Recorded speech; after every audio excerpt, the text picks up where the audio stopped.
Hindi tayo aalis dito!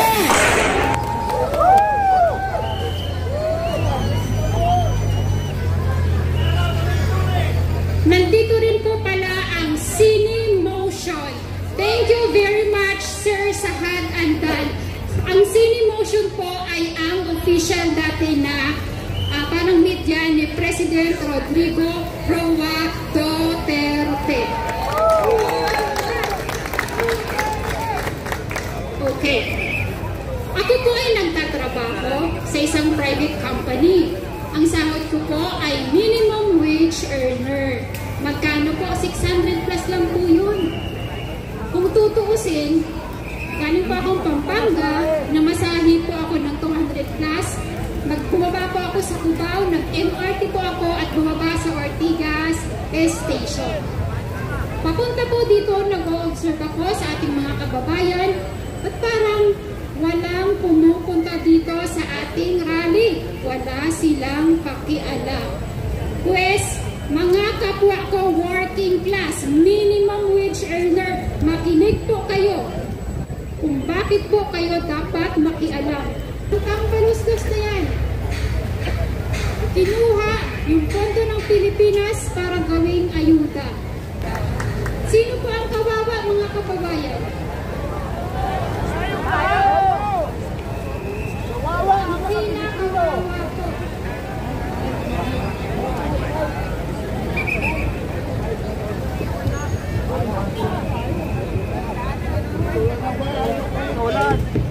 Ayan, okay na po. Okay. Ang pinakawawa po ay ang mga nagtatrabaho. Bakit? Lalong-lalo na yung mga taxpayers. Ako po ay buwan-buwan kinakaltasan ng Pag-ibig, SSS, PhilHealth at konting tax. Ngayon sa mga working class, kapwa ko, trabahador, minimum wage earner, alam niyo po ba na kinuha na ni Martin Romualdez yung pondo ng PhilHealth?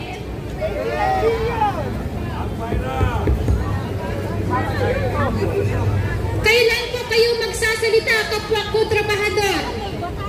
Kapag nagkasakit kayo at iaabil nyo yung PhilHealth, ang sasabihin sa'yo ng PhilHealth, patay gutom kang Pilipino ka, wala ka ng pera sa PhilHealth, kinuha na po ni Martin Romualdez. Anong mararamdaman mo?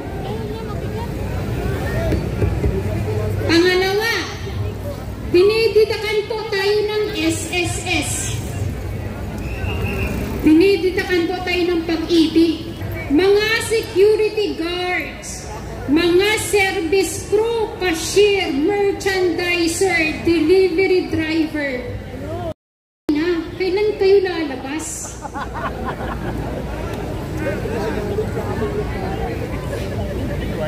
Hindi pwedeng kami lang dito.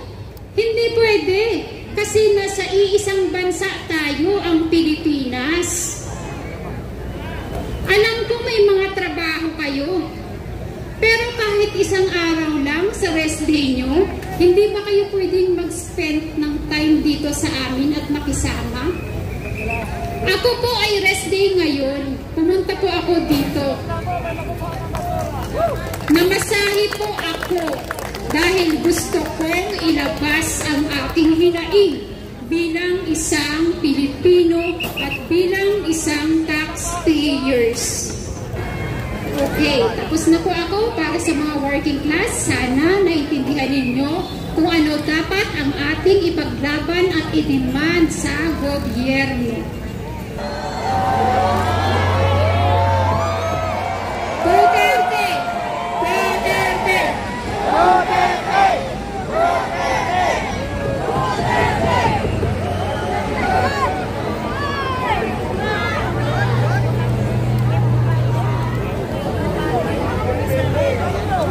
Ano ang sigaw ng bayan? Duterte! Sino na sa Duterte? Duterte! Hindi tayo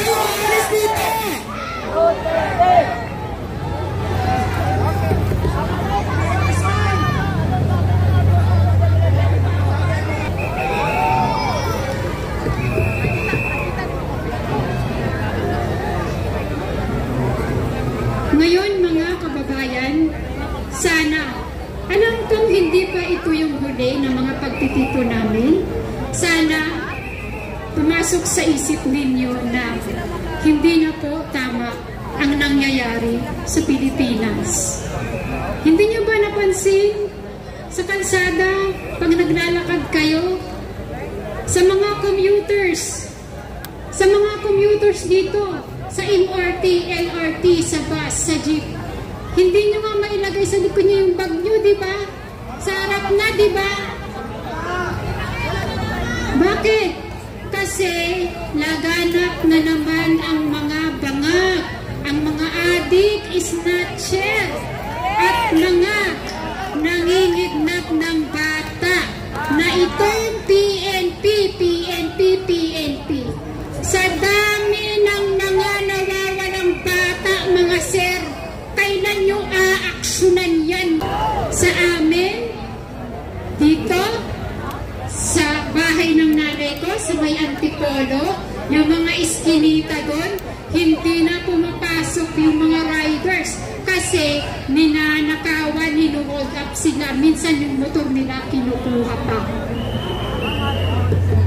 Kaya, sa mga joyride, sa mga angkas rider, mga kapatid, kasama po kayo sa pinaglalaban namin.